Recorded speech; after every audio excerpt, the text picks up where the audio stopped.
Okay. Hi, Ed. Hey, So Chris. we're back as a follow-up discussion to our previous discussion about the Charlie Kirk assassination and capitalist political realignment in both the Democrat and Republican parties, signaled by Trump, but we're already 10 years in, but really coming home in the aftermath of the 2024 election. So just this morning, I happened to be watching a podcast. It was Ross Tautat's Interesting Times podcast for the New York Times, and he was interviewing Hassan Piker. And they touched on the issue of post-liberalism, is what they're calling it, and Hassan Piker as a socialist and even as a Marxist. And then afterwards, they excerpted a short clip. So I thought I'd show that to you, and just as a little bit of a prelude to our conversation today. Mhm. So let me,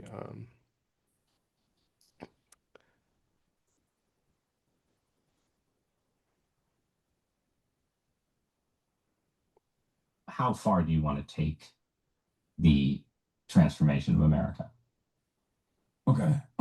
So it's not just the transformation of America. I think it's the transformation of global politics in its entirety. I think that capitalism was an evolution away from feudalism and monarchies, and I think it was a fantastic evolution away from that structure. And liberal capitalist democracies, I think, for a very long time presented this wonderful new evolution. But I think it's time for an alternative vision to take place, considering that the tremendous amount of bloodshed that keeps propping up this system continues, and I feel like we have an opportunity to move away from this, especially at a time when liberalism is demonstrably failing, and we are seeing illiberals that are taking advantage of this situation. Now, of course, he would probably consider me to be illiberal in some respects Well, we as don't have well. to, we don't have to say illiberal. Let's say post-liberal, right? So you've got Yeah, people on the right who would call themselves post-liberal. You've got religious post-liberals. You've got the Curtis Yarvin, we're going to have a Silicon Valley oh, king post-liberal, right? So you're a left post-liberal. I think that's fair. But yes, I wouldn't say I'm a liberal. Yeah, right, you're post, right? So you yeah. want something after. Um, Liberalism was good for a while, but it's generated too many inequalities. It's too harsh on the world. But what is the alternative? Is it Marxist? Is it, is it essentially deeper and more profound government management of the economy? What are we talking about? I think I don't have the perfect solution for this, and this is something that I readily admit. But I think moving in the direction of socialism would be a wonderful start. And the reason why I say that is because, as you mentioned, like a lot of the post-liberal conversations uh, almost always revolve around unifying strength in the hands of one singular figure or one person, going back to a neo-feudalist or like a Aristocratic. crypto monarch structure that Curtis Yarvin advocates for. What I'm advocating for is more democracy. all right. So I thought that set us up pretty nicely, don't you think? Yes, I mean, before you played that clip, I was thinking about how my suspicion has always been that when people say post-liberal, what they really mean is post-neoliberal. And there's a lot of confusion. They sort of take the neoliberals at their word that they represent the end all and be all of liberalism, which of course has a grain of truth historically, but also not. And then they're sort of signaling their dissension from that. Is that your sense as well?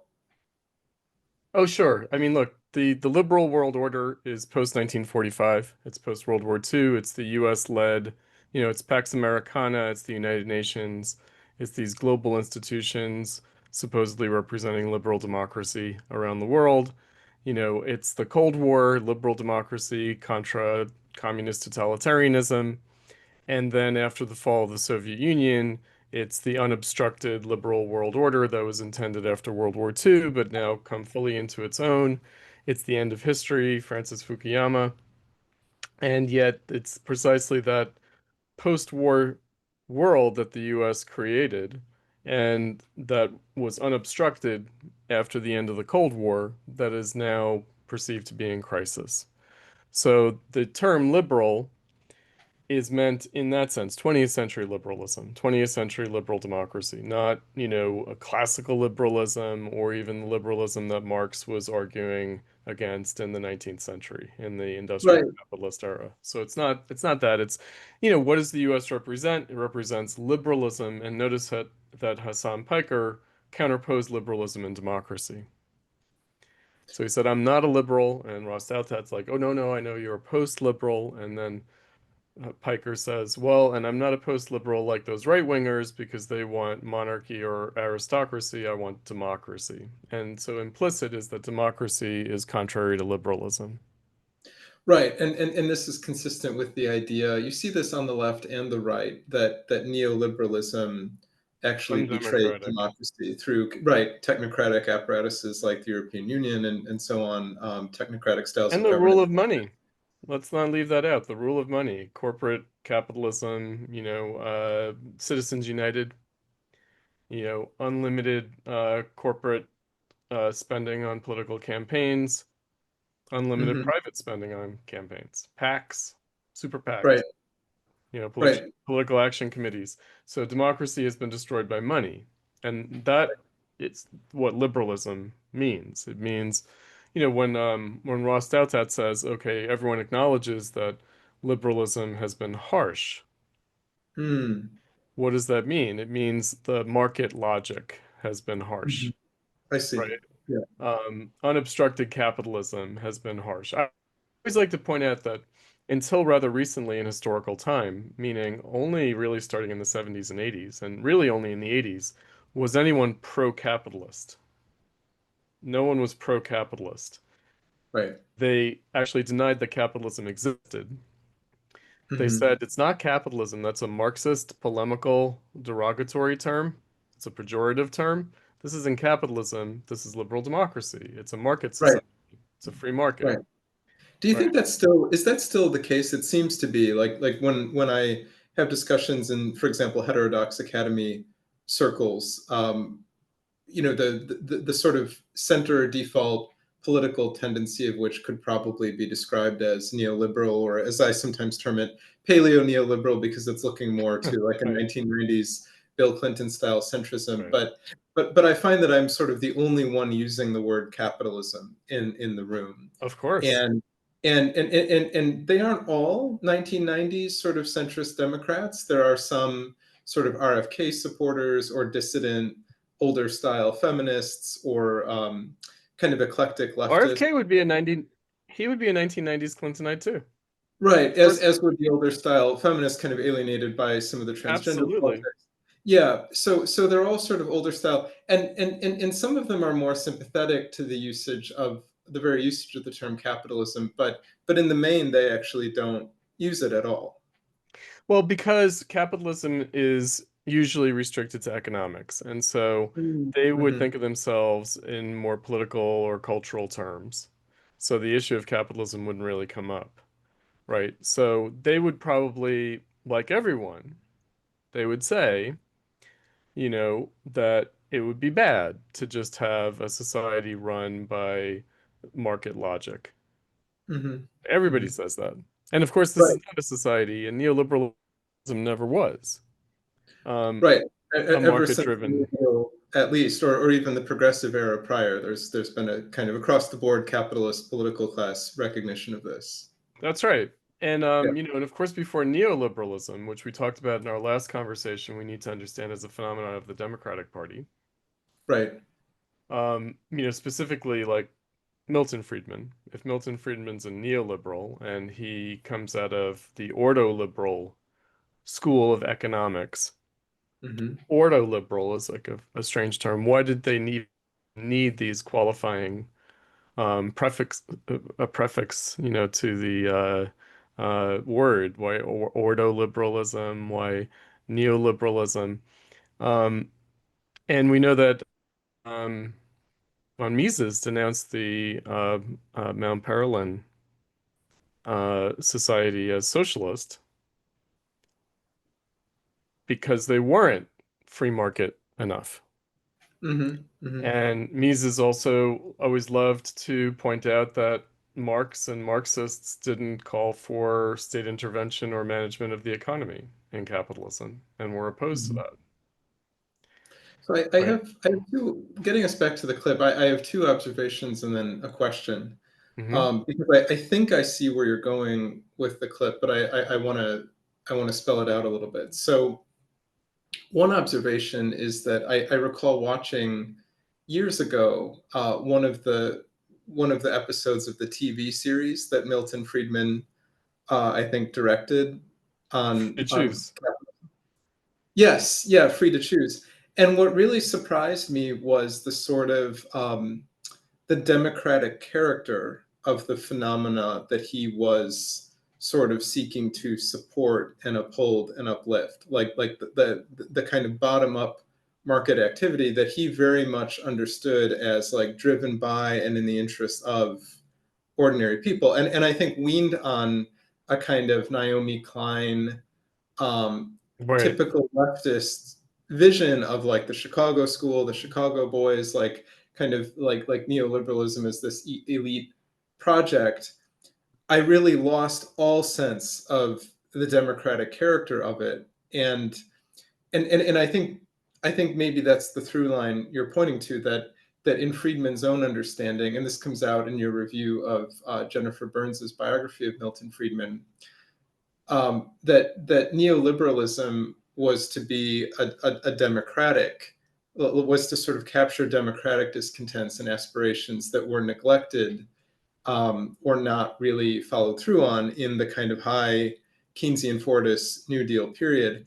And by extension, I suspect one of your points in showing this clip is to show how, indeed, right now as well, as we move into post neoliberalism, it's on the basis of democratic discontents and aspirations. Is that, I have a question as well, but is that sort of, as a That's follow-up, right. is that sort of what you're getting at? That's right. I mean, generally speaking, I think the Marxist approach to capitalism is that it's a bottom-up phenomenon, that Right. it's generated and regenerated um, from the ground up.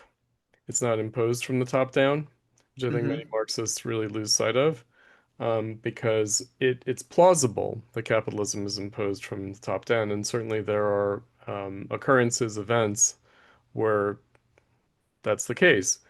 However, the social conditions that even allow for that top-down imposition are themselves the most essential part of capitalism. So there's Right. that. So, Naomi Klein, right? So, when Plato started out, the millennial left was coming out from under the shadow of the sort of 1990s anti-WTO, Battle of Seattle, alter globalization, really anti-globalization left. That was after my time on the left. It was in my time of retirement from the left. So it was 90s. It was after I quit the left and before I rejoined the left. But yes, so this kind of like democracy versus neoliberalism, Mm-hmm. and kind of corporate capitalism, and I was just thinking, by the way, that Brianna Joy Gray interviewed Catherine Liu, and they were talking about the Charlie Kirk assassination.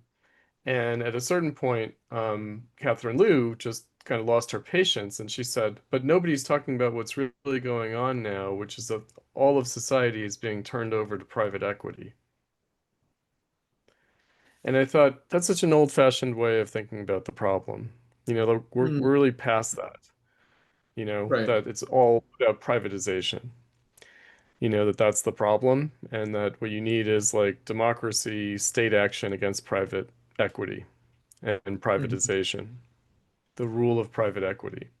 And I thought, it's just not, that's not even, I think that we talked about this last time, that rather than just the moving the Overton window, that there's a kind of third dimension. Of course, there's a third way, we might even say, which is how Right. neoliberalism described itself. Yes. The neoliberalism of like the sort of triumphant neoliberalism of Bill Clinton and Tony Blair in the 1990s thought of itself very self-consciously as third way. And just to specify that, because I think I have some conception of it, but what were the two ways, right? Like as sort of Conservative and high. progressive. Conservative and progressive, just very simply. So everything Uh-huh. was conservative and progressive. And, progressive, sometimes they'd use the term liberal. And in some ways, there was a preference for using the term liberal rather than progressive because progressive had become a kind of a bad word or was seen as too left-wing in the 70s and 80s. But this would be where liberalism still kind of represents the New Deal to Great Society, Yes, FDR to LBJ. Okay, yes. so that's one way. Right. And then the other is conservatism. So, Uh-huh. what the Democrats denied and what we're dealing with now, a repetition of this, they denied what was new and different about Reagan and Thatcher. Instead, it was just the same old conservatism. Hmm. It's the same old Republican Party. They're the party of the rich, etc. Now, this gets to something that I wanted to raise, maybe the most profound question that I had in mind to raise as a follow-up to our prior discussions, um, which is Ben Studebaker's notion that, in a sense, neoliberalism never happened. And so, what you just described, is that what Ben Studebaker means by it, or does he mean something different? No, he means defining neoliberalism not as the period after the 70s, but rather the post-war global liberalism, liberal democracy, right? So what, right. So it's interesting you say that, because what jumped out to me about the Hassan Piker clip was not so much his endpoint of trying to marshal democracy against hitherto regnant neoliberalism, but rather his earlier use of the phrase. I think he said something like liberal capitalist democracy. But this notion that liberalism and democracy should be seen as conjoined, something I learned from Helena Rosenblatt's book, The Lost History of Liberalism, is that really that is historically specific to the kind of high 20th century into the recent period, right? So that would seem to confirm some notion of Ben Studebaker's point, namely that there's this sort of period in capitalism in which it makes sense to say liberal democracy, Yeah. and prior to the 1930s, perhaps certainly prior to the 20th century, that the notion that those two terms would be like almost fundamentally conjoined would not be taken for granted at all. And in fact, those two terms were always understood to be counterposed. Like in the Italian liberal thought of the late 19th century and early 20th century, for example, even some The of the elite Italian. theory. Exactly, exactly. Okay, Right, so let's unpack some things. right. Um, so liberal democracy means democracy, but with liberalism, like democracy tempered by liberalism. It's not just a Mhm. conjoining. The idea is that it's democracy, but with minority rights. It's Mhm. democracy, but with individual rights. It's democracy, but with civil liberties. So this is an old idea, and in fact, even though the term per se is more 20th century. Of course, it goes back to the American and French revolutions. It goes back to the Democratic Republic. In what way was it a republic? Because it observed civil liberties, civil rights. It observed civil society. It wasn't just a democracy. And, just recently in the Platypus Primary Marxist Reading Group, we read Kant and Constant, Benjamin Constant and Immanuel Kant, on bourgeois society, and Benjamin Constant in particular, the liberty of the ancients as compared with that of the moderns. And he's just said we have liberties that the ancients did not have. We have different needs. We have a need for civil liberties, civil rights that the ancients didn't have. And our need for political liberty, for democracy, is different from that of the ancients. So, just on the democracy point, on the Piker point, of course, he's a democratic socialist. He's not a Okay. totalitarian socialist. He's not a communist. He's a democratic socialist. He's DSA straight up. So, Okay. Yeah, I was going to ask actually, because I yeah, don't, I know the name, but I don't know his political coordinates at all. I don't follow him. Okay, he's the so he's nephew of DSA. Cenk, Young Okay. Turks, Cenk, right? He's nephew of Cenk. And he is, he's a Democrat in that way, but he wouldn't call himself a Democrat because that's uncool. And of course, he's not a liberal, right? He's a leftist. He's a democratic socialist, and that's why he equates democracy and socialism. And by the way, so does Ross Douthat, Mm. meaning he sort of puts aside the sort of monarchism or whatever of Curtis Yarvin and just assumes that what we're talking about now is left and right democracy, aka left and right populism. AKA left and right Bonapartism, you might say. Well, yes, but they don't see it as such, right? So Piker said specifically where the right is looking for like a figure to invest with this power, I'm not. I'm looking for democracy. Right, which can mean bureaucracy. Sure, it can mean that, but he's not even thinking about that, right? What he's thinking about is we need a check on untrammeled liberalism, by which he means market, by which he means capitalism, Right, right? So, right. but going back to it, like if we think about like FDR, if FDR made the world that we live in and uh, LBJ modified it in the United States, so we have the global New Deal. We don't really Yeah, have the global Great Society. We have, to a certain extent, the global Great Society, meaning, the State Department was definitely, after LBJ, a Great Society State Department. And surely, Hillary Clinton and Barack Obama and Joe Biden are Great Society liberals, yeah, progressives. But if we go back to FDR and we go back to progressivism, we go back to the beginning of the story. There were three things that coexisted in the late 19th century in the United States in the era of the robber barons and untrammeled capitalism and industrialization. There was a populist movement that arose against it. There was a progressive movement that sought to rationalize it. And there was a yes. socialist movement that sought to take it over and transform it. Mm-hmm. Mm-hmm. Right? And populism did feed into progressivism via the Democratic Party. That's what happened. William Jennings Right, Bryan became the Secretary of State for Woodrow Wilson, and also under Woodrow Wilson, FDR was the Assistant Secretary of the Navy. Now, right. also So FDR took, so he took that populist inflected side of progressivism, including its reactionary character. So we know from the Scopes trial. mhm. William Jennings Bryan argued the case against teaching evolution in school. Why? Because it was unchristian, Right, right, right? So, in other words, the Democrats worked the conservatives. That's why they got the populists. The populists were conservative. That's why they right, got the popular. The Republicans could never have gotten the populists because the right, Republicans were the progressive capitalist party.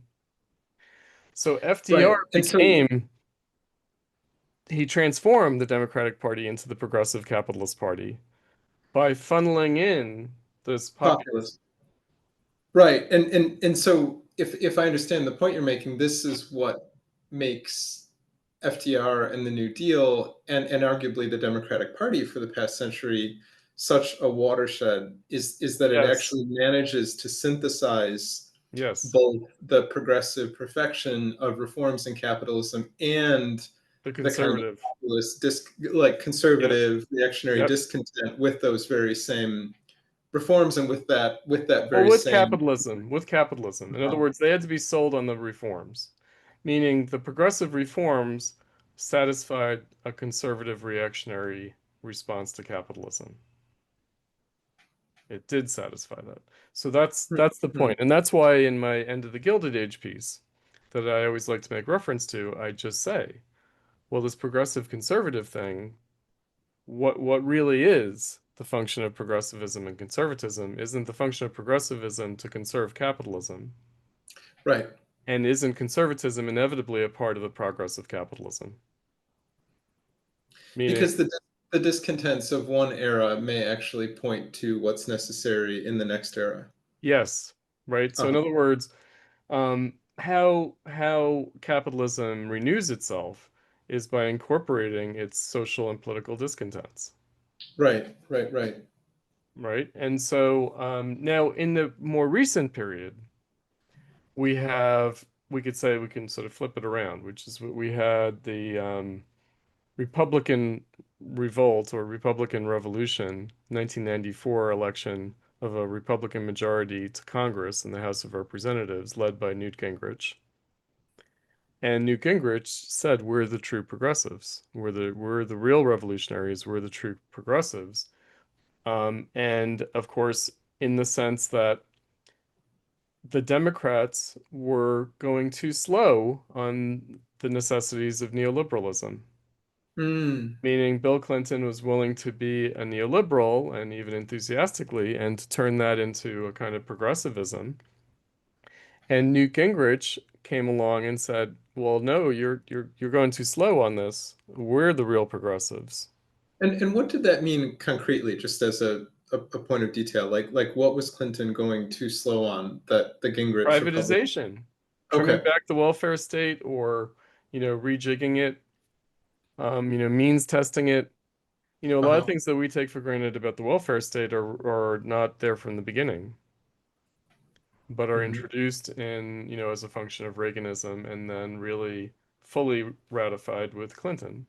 And Newt Hmm. Gingrich, only 2 years after Clinton was elected, is like, "You're going too slow. Let's do this faster, right? Let's Hmm. let's bring about these neoliberal reforms more quickly." And and meanwhile, Trump at that time has a different set of discontents with Clinton and the Clintonite reforms, right? Well, Trump is a little bit of an enigma because Trump is, other than dispositionally, he's not really a populist. Other than his kind of common sense conservatism and kind of law and order demagoguery and that kind of thing, and the kind of Queens, New York kind of demeanor, Yeah, yeah. But really, he thought that the post-Cold War opportunity was being squandered, right? So he thought that, he supported Ross Perot in 1992. He was anti-NAFTA. He accepted Clinton's victory because Clinton had run against NAFTA. But then Clinton signed NAFTA, which had been negotiated by George Herbert Walker Bush. Trump felt betrayed by Clinton, but then it all kind of worked out, and he ended up being a Clinton supporter anyway. And then he supported Hillary Clinton's Senate run, and he was Hmm. quite close to the Clintons. Hmm. So, like I said, Trump, it doesn't represent like a position. Yeah. What he represents is this could be Negotiation done. itself. Yes, yeah, exactly. This could be done better. And Uh, the reason it's not being done well is because the parties are screwing it up. And the primary way that the parties are screwing it up is that they're failing to strike a bargain, to strike a Uh-huh. deal, to negotiate and Right. bring about an effective policy. So what he sees rather is a kind of a stalemate and then a kind of begrudging kind of compromise consensus that actually botches things Yeah. and it's not effective. Right. And purely at that level, right? At the level of the parties effectively compromising and negotiating. Um, I think of the first lines of The Art of the Deal, Hmm. where Hmm. which writes that some artists paint beautiful paintings, and his art form is the deal, is negotiation. Yep. And, I think you've probably said this before. If you think about him as a consummate deal maker, what are the very largest scale deals that one could possibly strike? And and so there are some plausible contenders, right? Like Restructuring global trade. That's huge. restructuring global trade is one. That's a very plausible contender, right? The Mar-a-Lago Accords. Another would be Israel-Palestine, Oh, of right? Like course. bringing that to a close. But arguably, like Which he perhaps, sees as solving the entire Middle East, including yeah, Iran. right. So geopolitically solving an entire region, reconstructing global trade for an entire 50-year epoch, right? These are pretty big deals. But arguably, the biggest deal would be impacting the single most powerful political party known to human history, The right? Democratic Party. Yeah. Which is I going to wonder. make people laugh, by the way. As soon as they hear you say that, they're going to laugh because what strikes people about the Democrats nowadays, whether on the right or on the left, is its fecklessness. Right, which is the opportunity, actually. That's precisely the opportunity that Trump saw in trying to do this deal. But I wonder then, do you think he looks back, not at the level of policy, but simply at the level of negotiation, deal making, compromise? Do you think he looks back to FDR, to the New Deal, to that period as a kind of model or as a superior example of what should happen, what could happen better in capitalist I politics? don't think so. So I think that probably the norm for Donald Trump is the Reagan era, the sort of Okay. Ronald Reagan, Tip O'Neill, Uh-huh. right? Which everyone understands tendentiously and wrongly as just being a function of the Cold War. No, there was a lot more to it than that. And it really speaks to how actually neoliberalism started under Jimmy Carter as an economic policy. And then Reagan took it further, meaning the Democrats were already ready to go there, right? So I Mm. think that he, Trump, in 1992, he thought that there had been the successful recovery of American capitalism in the Reagan era. He was a Reaganite Republican, he was. Mm. So he's sort of, again, been a Democrat, been a Republican alternately a few times. Right. So he would have been more of a Democrat in the 70s, a Yeah. Reaganite in the 80s, a Yeah. Democrat in the 90s, Uh-huh. a dissident from the Republicans in the 2000s. So are we seeing a pattern here? It's called the Reagan Democrat. Right, right, right. Reagan Democrat, He's a exactly. Reagan Democrat. That's Uh-huh. exactly what he is. And that's what the Democrats have to deny. So vociferously, they have to, and they have to, and instead it's populism and it's all the working class and realignment and de-alignment of the working class, all this stuff. What Yeah. people are really talking about is Reagan Democrats. And so that's really the issue, meaning the Republicans only win when the Democrats are unable to hold together their majority. The Republicans, excuse me, only win when the Democrats fail to hold together their Right, majority. right, That's the right, only right. time that they win. And so that's why it's always a matter of um, Democrats losing elections rather than Republicans winning elections. Yeah, yeah. But that's essentially been the case since the New Deal. Since Yeah. FDR, that's right. Yeah. So when the Democrats screw up, so for instance, Truman screwed up with the Korean War. That's what brought in Eisenhower. Right. LBJ screwed up with Vietnam. That's what brought in Nixon. Carter screwed up on a number of levels. Obviously, there's just the general 70s crisis, but there's the Iranian Revolution and the embassy hostage crisis. We get Reagan. So I've wanted to circle back, and maybe here's another opportunity to pose the question. Like thinking about our prior dialogues again, maybe the most profound point that you made that I think sort of on a certain level made sense to me, but I also felt like bears explicating more, is Okay. again the grain of truth in Ben Studebaker saying neoliberalism never happened.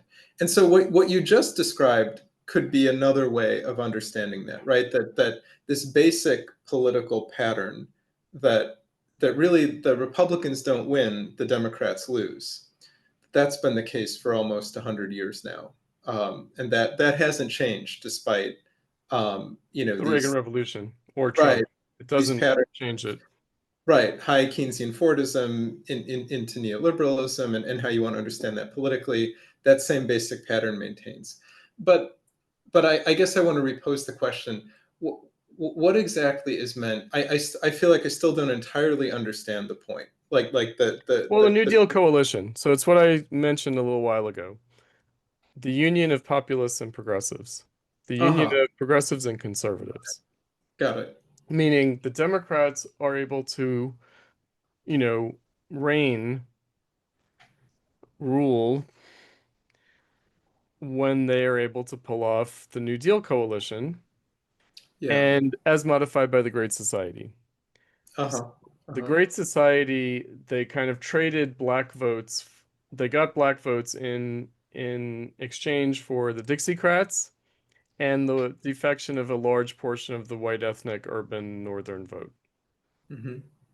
Right. So Nixon, nobody said Nixon was like a revolution, but in some ways, Nixon is much more of a revolution electorally than Reagan was.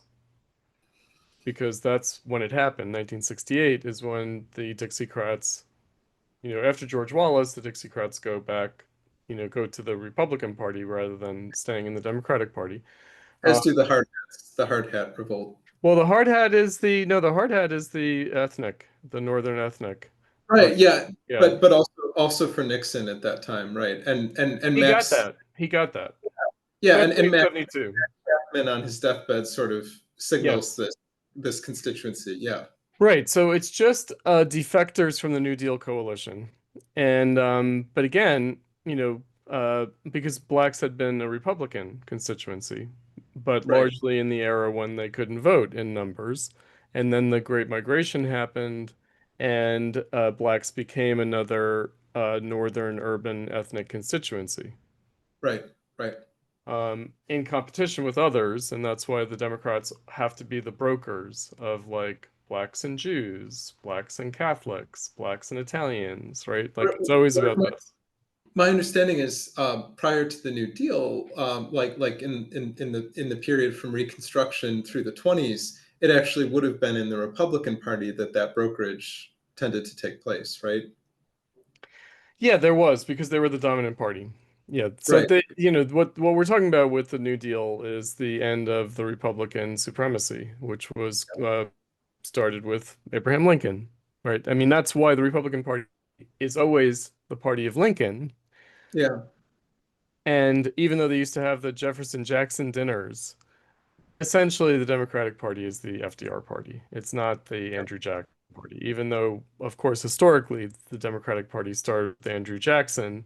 And then what people do is that they say, oh, well, Andrew Jackson paved the way for FDR. And what they leave out is capitalism, right? And that's Mm-hmm. really our point. And also progressivism, meaning that, was Andrew Jackson a progressive? Absolutely not. Right. Was Right. he a populist? Why Andrew Jackson's portrait in the Oval Office under Trump? Populism, right? But he Right. wasn't a capital P populist, right? Because that didn't exist yet. Right. So what we're talking about is the era of capitalist politics in the United States, which starts with the Civil War and goes up through the New Deal. I mean, what I'm talking about is two watershed transformations of American politics: Civil War, New Deal, Yeah. Civil Rights Movement, LBJ, Great Society. That's another one.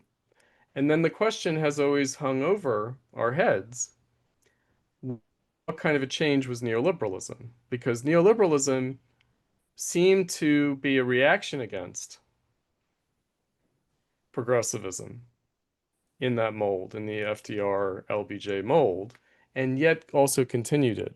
And especially when looked at as a Democratic Party phenomenon, meaning the Democrats have to, insofar as they use neoliberalism, and the left as adjuncts of the Democrats, insofar as they use the term neoliberalism negatively, they have to characterize it as a Republican Party phenomenon, Reaganism. Right. No, it's essentially a Democratic Party phenomenon. It's essentially Clinton. It's Clinton Obama. I mean, Clinton Obama Biden. This is what we're talking about. Like the era that we're in now is the failure of Clintonism, Obamaism, Bidenism. That's what it's all about. Right? It's So, about, did Obama transform things after the crisis of the war on terror and the Great Recession? Or did he just continue Clintonism? And mhm. and if he just continued Clintonism, why didn't we just have Hillary instead of him? Right? It turns out that's the disappointment. The disappointment is people wanted something other than more Clintonism. What they got was Obama, and it turned out it wasn't any different. And Right. then we get Biden, and of course Biden, it's obvious that Biden is more like a Clinton type Democrat. And Trump would agree with everything you just said in Oh the yeah. sense that, the Democrats had an opportunity to continue playing this role of capturing and channeling both the populist and the progressive discontent, sort of moving with the changing and adapting with the changing imperatives of capitalist politics, Hmm. and they failed to do so under Obama. So, right, if Obama is the failed presidency that's followed by Trump, what's the failure? The failure is ending the war on terror and restoring American capitalism out of the Great Recession, Right, right. right? So, and that digs up all the other past compromises, right? So, did Clinton in 1992, in the 90s, make concessions that he shouldn't have made to free market globalized capitalism, neoliberalism? And to neoconservatism and foreign policy kind of interventionism. Sure, interventionism, right? Because everything's Right, neocon now. Clinton's a right. neocon, Bush is a neocon, right? Like everybody's a neocon. It's kind of a meaningless category in the same way that everyone's a neoliberal or just a liberal in a kind of meaningless way. Paul Ryan, Barack Obama, they're all liberals.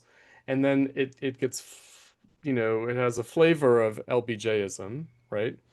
And that's why you get this kind of like race realism, kind of reactionary stuff now, because it's all associated, right? It's like, oh well, what's people's memory of it? It's Clintonism.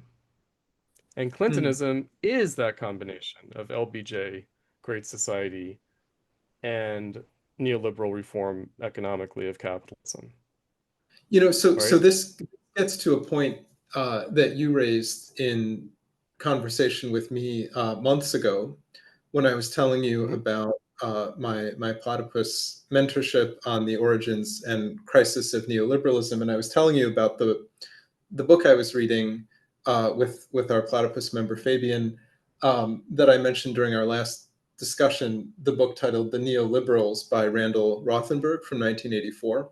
Right, right. And I mentioned how in the book there's the neoliberals, the new Democrats, circa the early 1980s, whose existence, after being denied, has now been sort of acknowledged by that point, 1984.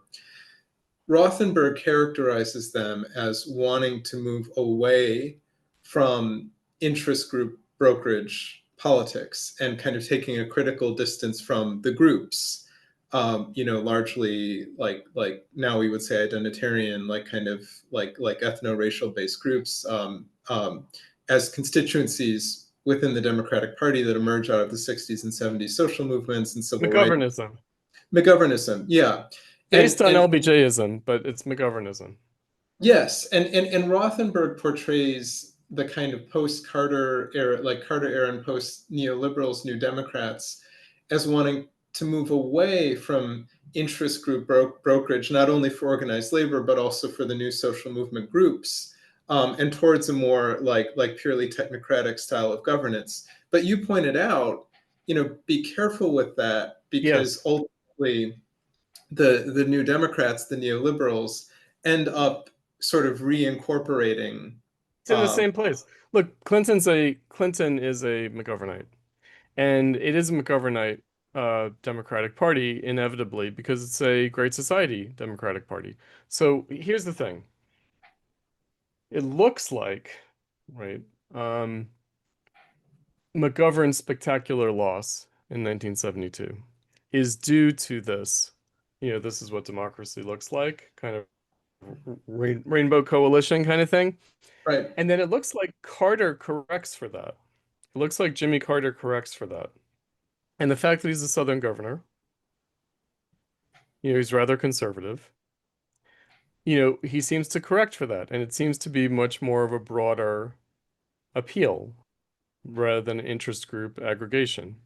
But then that Hmm. fails. And you bring in Reagan. And so it's kind of like, okay, we don't want a better McGovernism. We want a better Carterism. Mm-hmm. And that's what Clinton seems to offer, also another Southern governor, right? So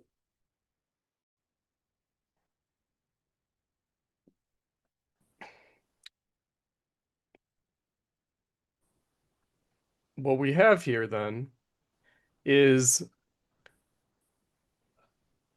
a narrative that we have to be careful about because it's too Democratic Party centered. We have to take a broader view. We have to step outside of it. In other words, we have to say the Democratic Party is the central phenomenon, but we can't accept its own internal terms for talking about these things because it's all about Monday night quarterbacking, post-election blame for losses. So there's 72 loss, 76 victory, 80 loss, 84 loss, 88 loss, 92 victory, 96 victory, 2000 quasi victory, right?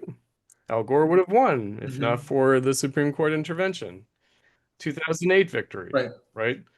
So there is this idea of, you know, like the celebration, the 50-year anniversary in 2014 under Obama of the civil rights legislation passage under LBJ, right? It was, and I've written about this, who's LBJ, right? So Hillary Clinton in 2008 basically said, Barack Obama, you're a great orator, you're a black man, you're charismatic, you're MLK, but MLK can't be president. You need an LBJ figure, and that's me. Right? And Obama's like, no, we could have a black LBJ. I'll do that. Yeah. Right? And so do you see, and because we live under such the domination of the progressive historical narrative, where we just have these villains, Nixon, Reagan, George W. Bush, Trump, Right. like those are the only Republican presidents. Eisenhower he's not really a Republican. Right? He was a Democrat that the Republicans recruited to run as their presidential candidate. Much the way they say Clinton wasn't really a Democrat. Do they say that? I've heard that from. No. Come on. You can't listen to this. No. This is all millennial nonsense. This is nonsense. If Bill Clinton's not really a Democrat, that's pure nonsense. No, I agree, but just to pure just nonsense of the ideology, I heard this from a Gen X progressive Democrat friend. That's because they think that he's too Reaganite. That's what that means. Exactly. Right? Yeah. No. But that's the absurdity because of course Reagan was a Democrat. And he represented the Democrats that the Democratic Party failed to keep in line. Right? So, but again, like looked at from outside, like this is basically where we got to in the second half of our prior discussion is, I said, are we just desiring the centrist Democratic Party realignment? Is that going to satisfy? Right? And of course, why? Because that's what all of these historical narratives and all these analyses are geared towards. They're all geared towards restoring the New Deal coalition. Like all the analysis, everything, it's all about that all the time. And it's projected actually back onto history. The American Revolution is seen as this. Everything. Right. And something I discussed with Fabian in our platypus mentorship is the notion that even David Harvey, as sophisticated as that account is, even he sort of betrays certain indications of this. Well, of course, because he's an anti-Reaganite. I mean, but let's for the benefit of the audience review the Harvey argument. So this is the condition of postmodernity in particular, not the brief history of neoliberalism, which is a hack work, and also not the limits of capital, which has a different kind of set of problems addressing. That has to do with Marx exegesis, but the condition of postmodernity. And, the great thesis there is that neoliberalism is not anti-Fordism, it's post-Fordism. And that, of course, Fordism wasn't like anti-liberal. Right, so if we think of the preceding period before the New Deal as being the liberal era of capitalism, so the kind of Gilded Age robber barons, or the kind of, Coolidge, Hoover, 20s, roaring 20s, right? That's like liberal capitalism. Then Fordism is what? Illiberal capitalism or anti-liberal capitalism, or what is it, right? Like, in other words, no longer free market capitalism. It's like state-managed capitalism. It's New Deal progressivism, capitalism. Then neoliberalism as post-Fordism doesn't get rid of that. Doesn't get rid of that state management. But just re-engineers it to keep capitalism going, right? In the same way that you could say Fordism didn't get rid of liberal capitalism, it just re-engineered it to keep it going. Right. So Right. that's why, the abiding thing is capitalism. And if we're fully enthralled to the neoliberal and anti-neoliberal ideology, then we will think state control means somehow now capitalism. Democracy seems somehow not capitalism. Right? Right. Socialism. Somehow democracy is socialism. And state control is socialism. And so what is capitalism? Oh, liberalism. And that's why liberalism is bad, because liberalism is individualism, it's civil society, it's the market, all that stuff. Mhm. And, the point of the matter is that you never have one without the other, really. What you have is a crisis of how they're related. And you have a political crisis. Is the state really representative of civil society or not?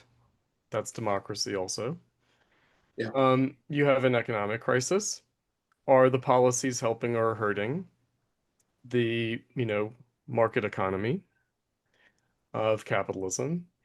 We have it at a cultural level, right? Or is the culture, adopting an ethos or values that either undermine society or undermine politics, undermine the state, right? So it's multifarious, and the virtue of David Harvey is that he says, well, a regime of accumulation in capitalism has to be all these three things. It has to be economic, political, and cultural, Yes. Yes. Exactly. right? Exactly. And that because capitalism goes into crisis, it throws all three realms into crisis, but it more fundamentally throws the relationship of the three realms into crisis. And I appreciate you saying this, because this is another question I wanted to raise and try to answer. And what you just said is the answer I would have given. And the question is, if we step back from all of these periodizations, right? Gilded Age, Progressive Era, New Deal, Keynesian Fordist, into neoliberalism, into now post-neoliberalism, we can discuss and debate the meanings of these things. We can also observe the stakes of these arguments, which, as you say, almost always just feed into the desire for a Restore democratic. Democratic Party. Yeah, exactly. But from our perspective, stepping back from all of that, what is the continuity behind all of the changes, right? Like if Ben Studebaker can say neoliberalism never happened, what is the sense in which even the New Deal never happened? Or what is this? Exactly. The New Deal never happened. That's right. Because What it is started with Woodrow Wilson, didn't it? In which case right? the New Deal never happened. So what was the New Deal? And that's why I always say I don't care about the state policies or the reforms. What's essential about the New Deal is the New Deal coalition. Politically. But politically in a very thin way, meaning a new electoral arrangement of capitalist politics, a new Thin, singular support for capitalist politics. thin because it only needs to be just a little bit thicker than the alternative, right?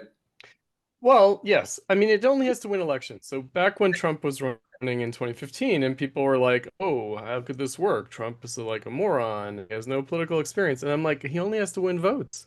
That's the only thing Right, that's necessary, right. right? And everything else will follow from that, Yep. right?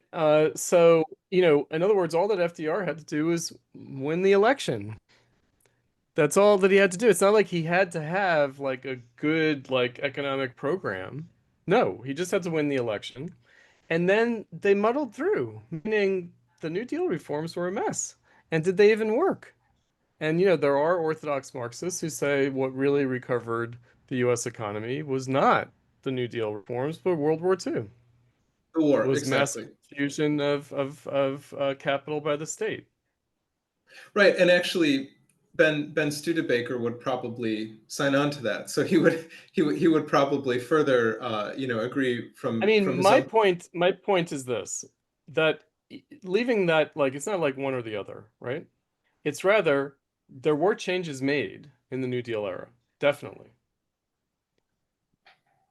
Those changes were the conditions under which you had a massive state influx of money into the economy in World War II, and so Yeah, determined the effect of that massive influx of capital.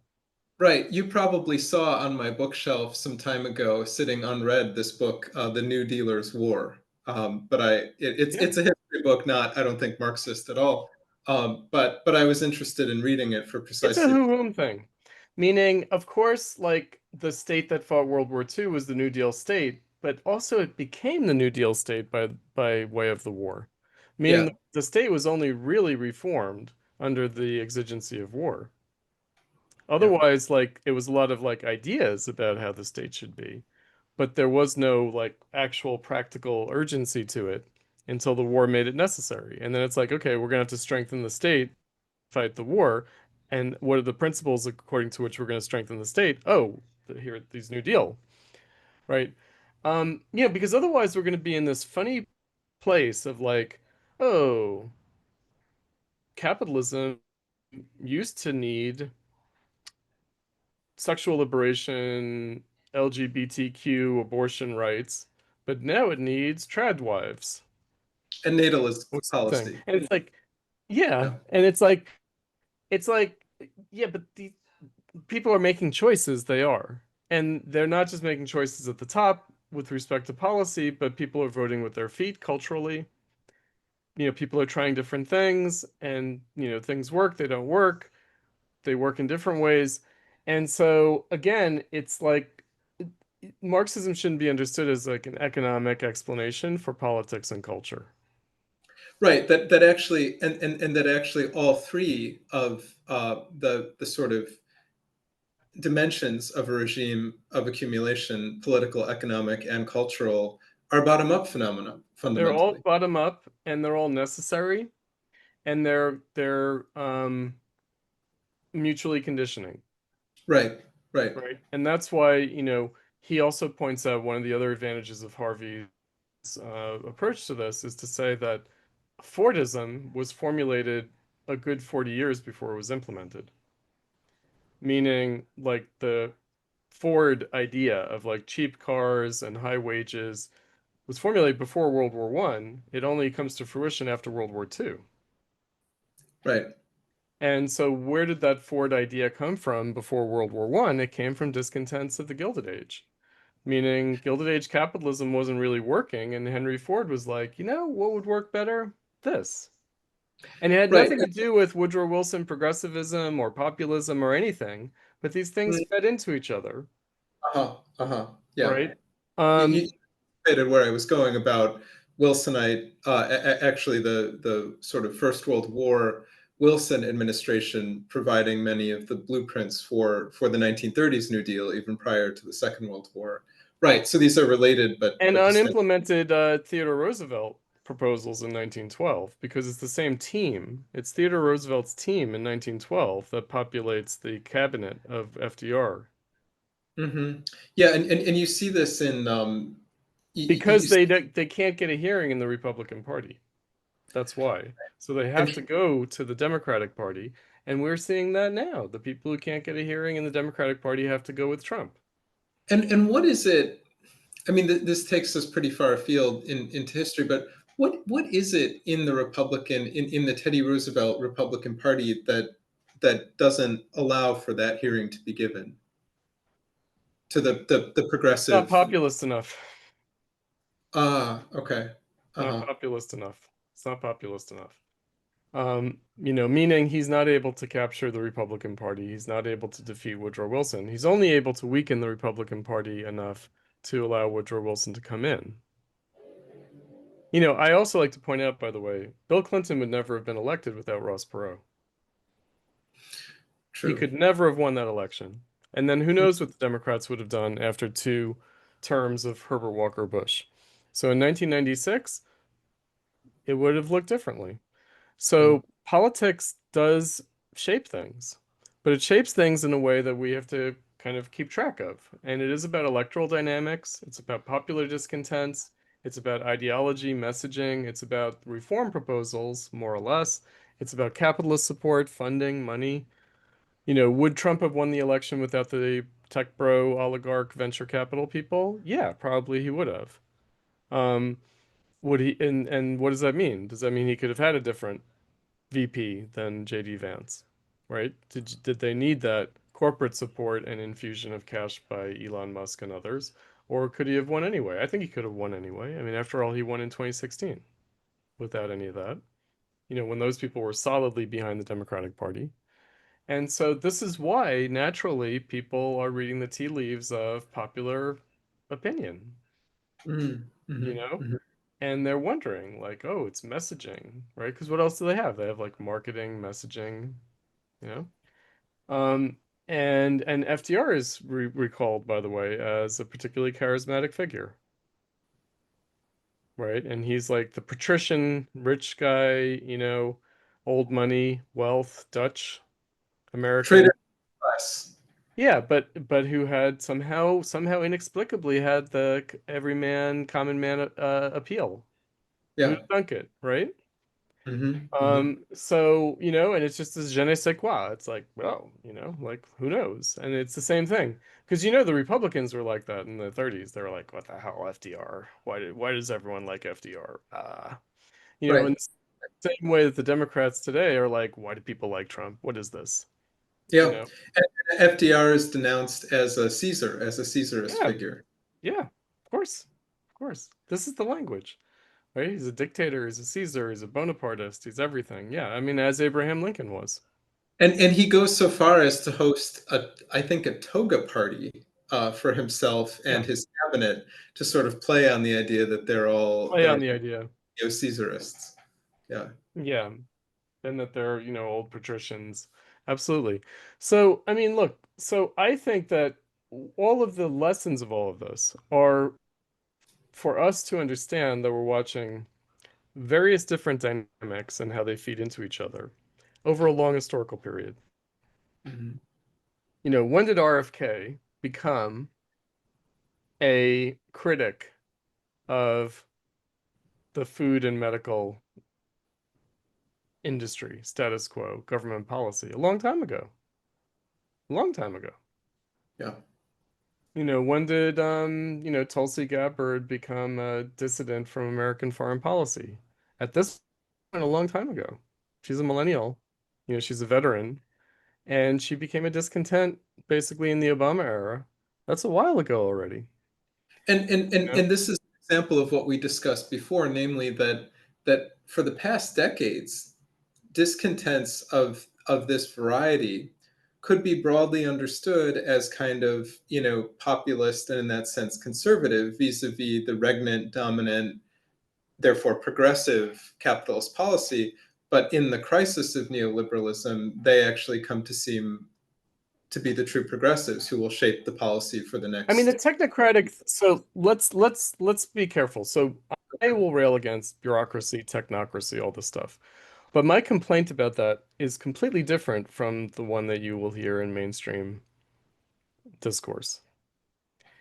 In mainstream discourse, it's about, oh, it's so undemocratic. No, it's completely democratic. In other words, you can't have bureaucracy and technocracy without democratic support. Right. Right. Right. And so it's completely democratic. So why do I rail against bureaucracy and technocracy? Because I would like would-be socialists to understand their role as something other than would-be technocrats. Yes. In other words, as something other than progressive reformers of capitalism. That's Right. that's why I make the argument, right? That is the only reason. Otherwise, it's not like anti-bureaucracy, anti-technocracy. It's going to be bureaucratic, it's going to be technocratic. Capitalism is going to be that. It's been that since the 19th century. It's going to be that. And that's why the DSA will be like, oh, well, of course we need the state. What are you talking about? We can't have the withering away of the state or dictatorship of the proletariat. None of that makes any sense. My point is that you know, that question is just being posed wrongly, and also because it's being posed in an era when neoliberalism is understood as too little state, too much market, and Right. socialism is being embraced positively by people like in the DSA as they want more state, less market. Right.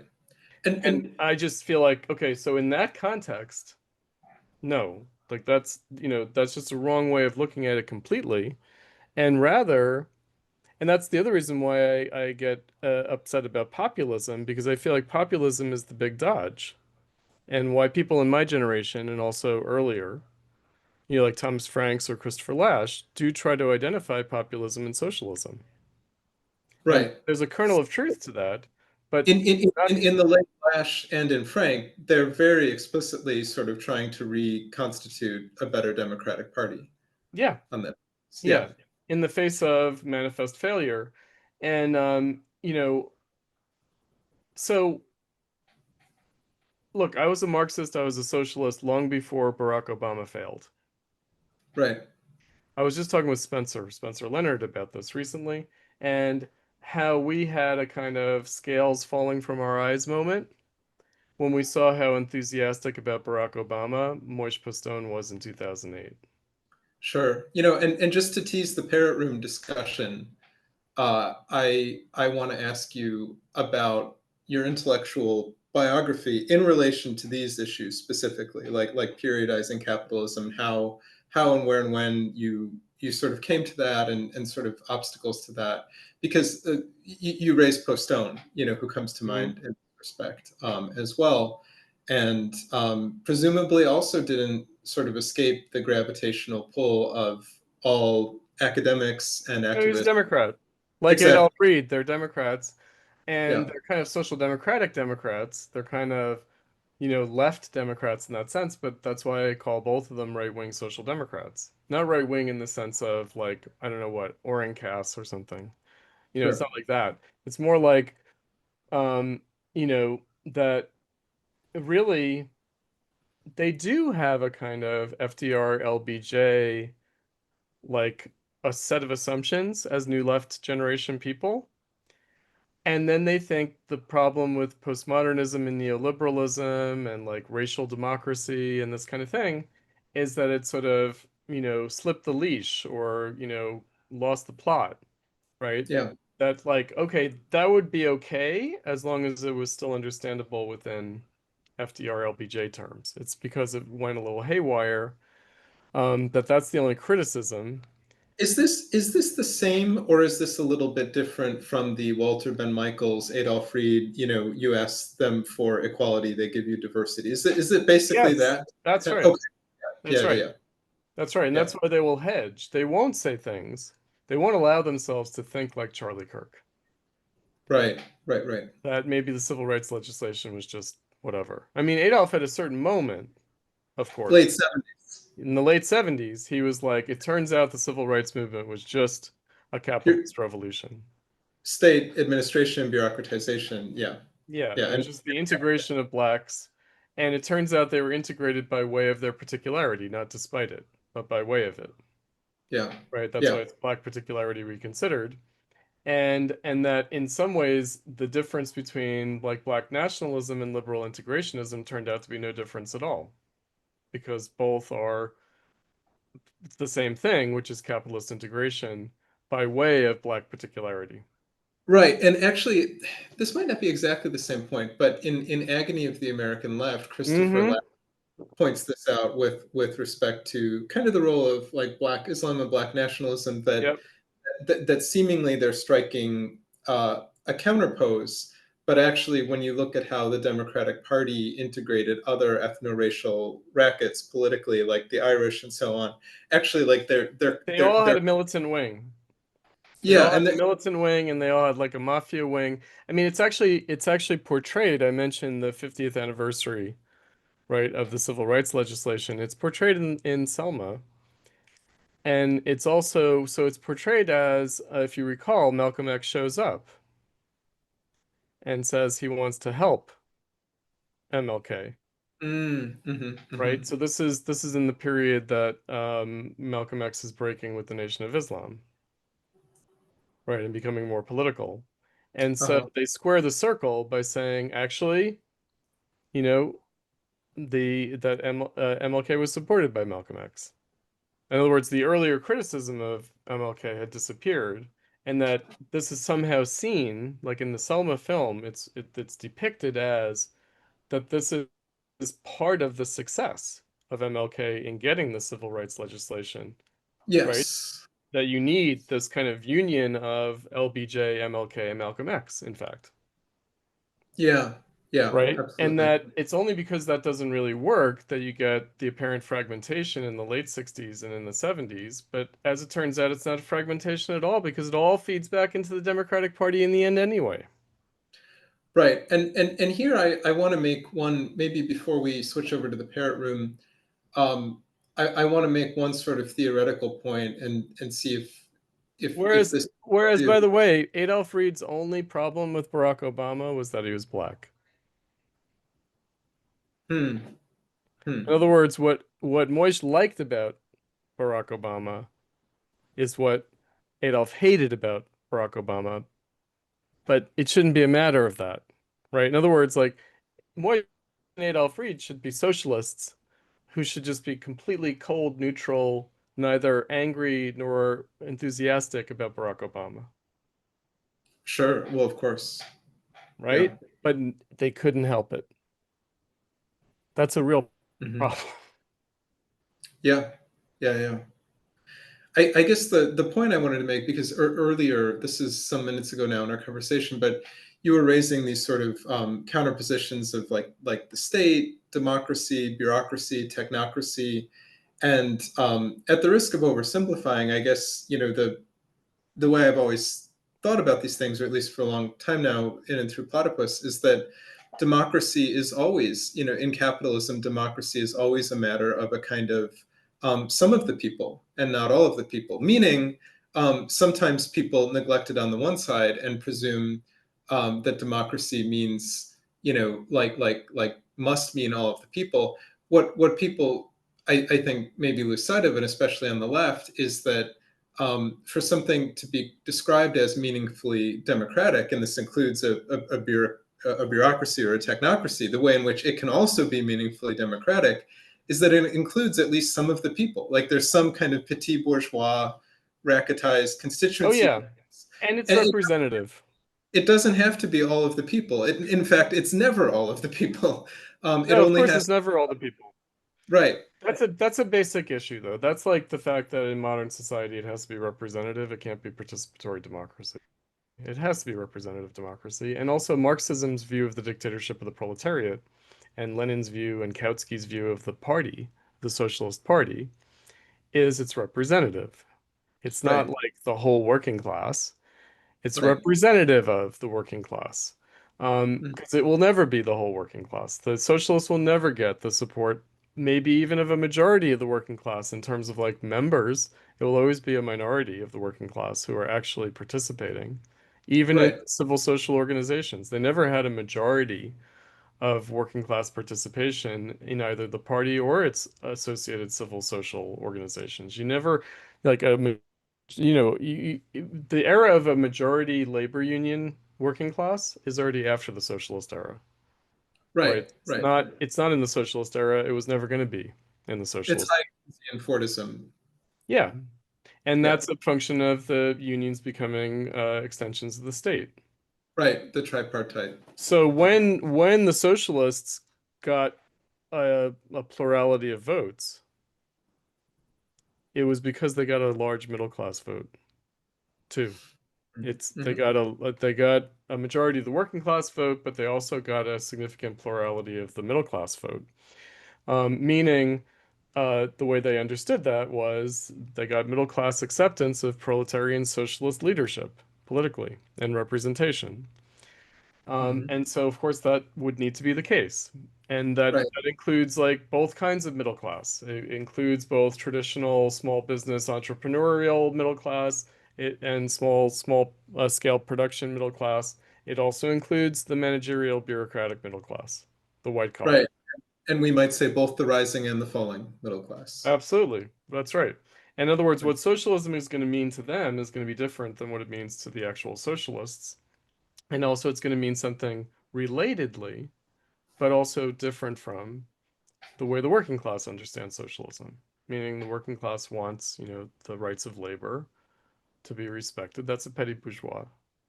demand, petty bourgeois discontent in capitalism that doesn't happen. Right.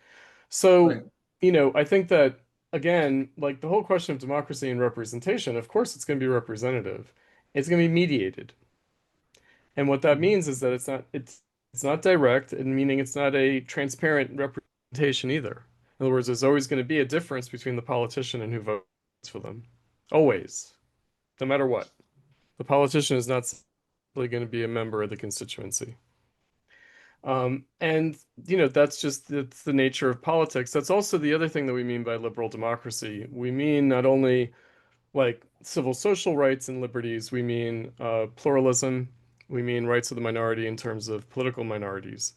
So we mean multiple parties, we mean that kind of thing, competitive elections. That's what liberal democracy means. So you can have illiberal democracy where you don't have political Right. pluralism, you don't have competitive elections really. You have nominally competitive elections, but not really.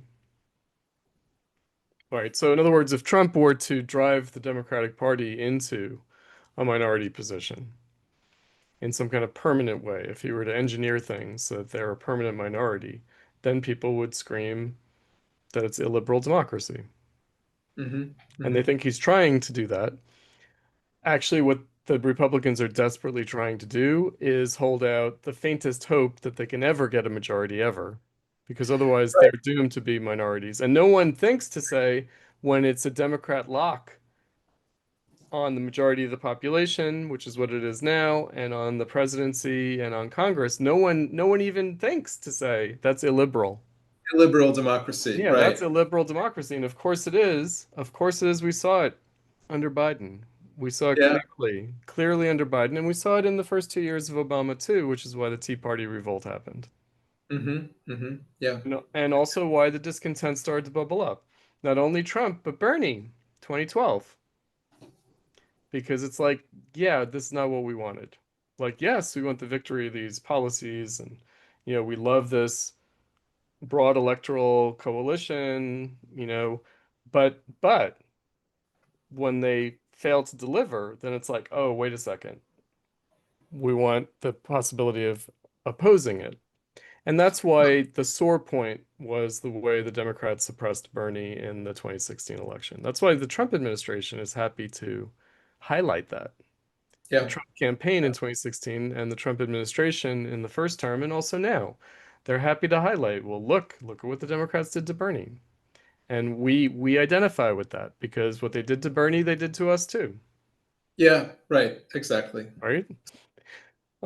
So, so it's and again, Hillary Clinton's the perfect poster child for that because she Mm. represents the Clintonism that Obama represented and that Biden represents, right?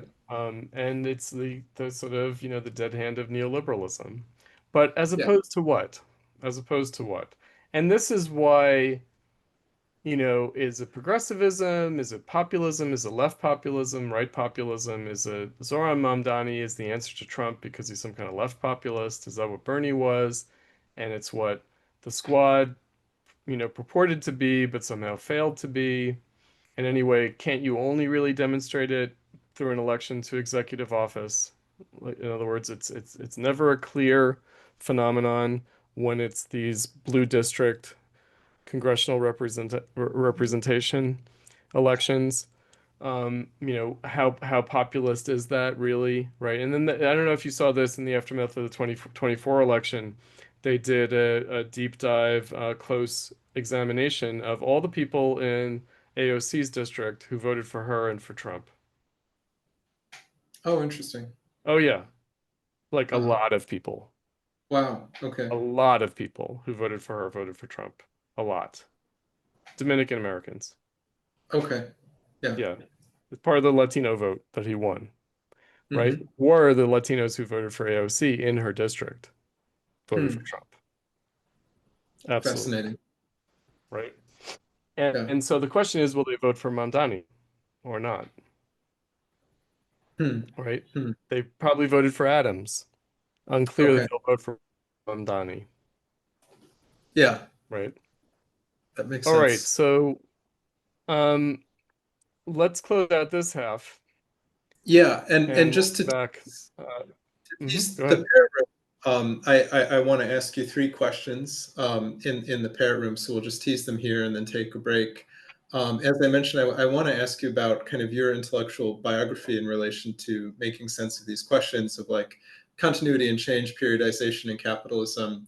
I'll sort of tease to our sublation audience, there's a possibility that we might start a podcast on the history of the Debs era Socialist Party of America, and to be housed in sublation. And so I want to maybe ask you how you think some of these issues, which seem to really be preoccupied with contemporary capitalist politics, sometimes even the electoral horse race, might bear on thinking about that period. And then for the fans of the TV show The Sopranos out there, I want to raise the idea of organized crime, or in particular the mafia, as historically specific to the kind of New Deal Keynesian Fordist era, and what it might be about that period that that seemed to give rise to that particular configuration in organized crime that we don't see exactly before or since, and the relationship between organized crime and politics. So plenty for us to talk about in the next hour. Okay. All right, cool. Thanks, Right. Ed. So,